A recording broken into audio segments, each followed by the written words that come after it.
Okay, so this is just pardon the novice nature of the video, but this is how you're going to switch the lower housing assemblies that we're going to send you. These lower housings, the new ones, are going to have a 2.5 degree cam. This is the cam right here, this portion. They're going to have a 2.5 degree cam. The cam that your pump has right now, the 5507, is a 3 degree cam. So you have 10 T20 torque screws. We're just going to remove them as shown, starting with you can start with this one here.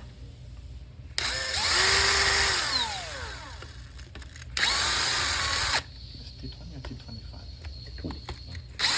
So again, these are T20 torque screws. Now we use torque screws precisely because they actually fully embrace the torque that you put into them. We also use a washer and lock nut washer to make sure that they don't vibrate, loosen out. So we'll take these 5.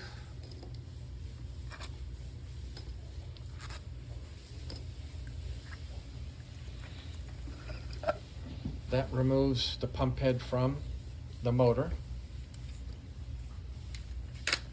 Now we're going to remove the 5 screws that hold the pump together. Now your pressure switch control is already set, so we're not going to touch that. All we're doing is removing the screws.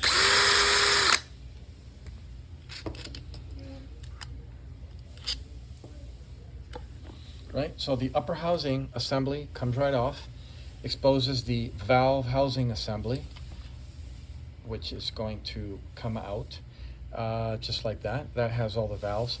This is what you're looking for. This is the lower housing assembly. It's the diaphragm with all of the components and the cam. So now we're going to swap it out for the new ones that you're going to get with the 2.5 degree. Now we're going to put the valve housing in any, it doesn't matter which of these you match around. Now, this one can be there, that one can be here, it doesn't really matter. Just make sure that the valve housing sort of presses into place inside of the sealing bead. You'll feel it snap in to make sure that the whole valve housing assembly is inside of the sealing bead, this exterior peripheral sealing area of the diaphragm. Once that's pressed in, you put the upper housing back on, whichever way you want. Just at the same time, ensure that it all kind of falls into place. You'll feel it. It's pretty easy. And it doesn't matter which chamber is on what side. Just put that assembly together. Now we're going to put the 5 screws back in that hold the pump assembly together. You torque it down to 26, 30, maybe 26 to 30 inch-pounds, or a nice strong hand tighten. The little ones are. It's the smaller screws. It's the smaller length screws, by the way, are the ones that attach the pump head together, and then the 5 long screws attach the pump head to the motor.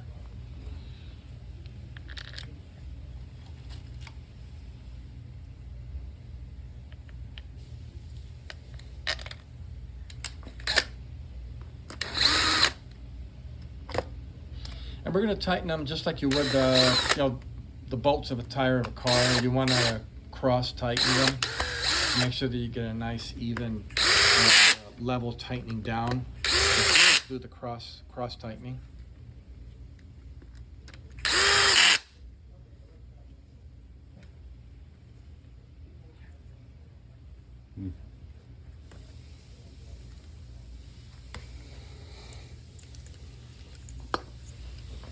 All right, now the cam has a keyway. You can see it's round and then there's a key. You're going to match that to the key on the motor. You'll see right here is the little flat key end. Just line up the key with the key, put it in there. You'll want to do this, of course, with the wires of the switch going downward, which are in line with the base, with the mounting bracket. And you'll feel as you move the pump head around, it'll fall right in place. You kind of have to give it a little bit of a squeeze like you just saw right there. Now you've got your pump head attached to the motor, and now we're going to put the 5 motor screws in, which are the longer ones.